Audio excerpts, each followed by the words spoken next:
How the hell are you? I'm Tobin, back in the den for episode 5 of my brush series, Platinum Fibers, found in my Duke 3 from Simpson. Real briefly, if this is your first episode in the series, in the first 2 episodes, mostly in the first, which is the Frank's G8 knot, I discussed the parameters for everything we're about to discuss here. Let's get into it. Overall height on my brush is 95 millimeters. That comes out to 3.74 inches. The knot on the Duke 3 is 23 millimeters and the loft is 48. For comparison and reference, I'll talk a little bit about the T2, which is a 24 millimeter diameter with a 44 millimeter loft. Comparing it to this, much softer. The softness of the tips, I'm giving it an 8. It's super soft.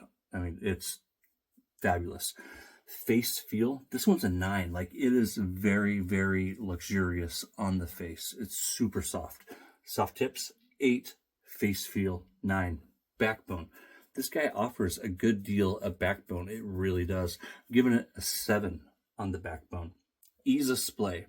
So once again, the higher we go, the easier it is to splay. Ease of splay. So the lower it is, the harder it is to splay, with 5 being about average. I feel like this is a little bit harder to splay, and that, like, sometimes I have to kind of struggle to get it how I want it on the face when I go to first, plant it. If you're a painter, there's not going to be any problem at all. In fact, with every brush that you buy from Simpson, they include a little card that tells you that they only recommend that you paint. I like to scrub and then do a little painting. So if you're doing it the Simpson way, there'd be no complaints. But also, if you're doing it the Simpson way, you're never going to feel the inside of these fibers. You're only going to feel it like this. Potato flow through. So we get great flow through with this brush. It's a smaller knot to begin with, but these fibers, they did a killer job. And one thing I want to mention too is just look how natural that looks. Here's what Simpson calls a best badger, and that's in the X2 there.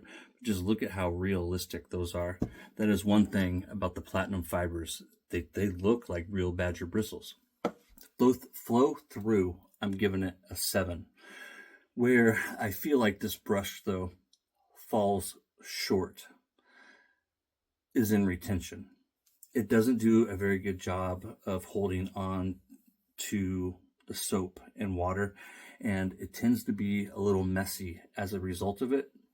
And that is where this brush, I really feel like, falls short. Just simply put, the dry time, it dries faster than the solvent fibers found in the Trafalgar. It does dry faster, about 8 hours. I mean, it's on the faster end of drying. Value. Currently, I bought mine a couple years ago, 2, 3, 4 years ago, something. Currently, the 2 places I found it, the cheapest place is at Simpson, which is, for us here in the States, is a little bit bothersome, and it's like $74.99. Here in the States, Shave Nation and Razor Emporium both have it for $80 currently. So an $80 brush, judging by today's market value, I just feel like it's an average. It's a 5 when it comes to value. Now, if you love Simpson like I do, I own the majority. There's a few of their specialty fibers I don't have, like the Manchurian, but the best, right? I love Simpson brushes, and I want to eventually own all their fibers. So if you're someone like that and you really enjoy the sovereign fibers found here, and you want to step it up into these platinum fibers, I would recommend it. But I think it is, for the price, a brush that most wet shavers should overlook. Unless you want a synthetic that looks real, I don't know that there is a more realistic looking synthetic fiber. I mean, they look real, and like touching it is so soft, so damn soft. That's my review. I'll be reviewing the T2 here soon. Not nearly as soft, but a hell of a lot cheaper, like $30, right? Something like that these days for the T2. I do have the whole family of the Trafalgars.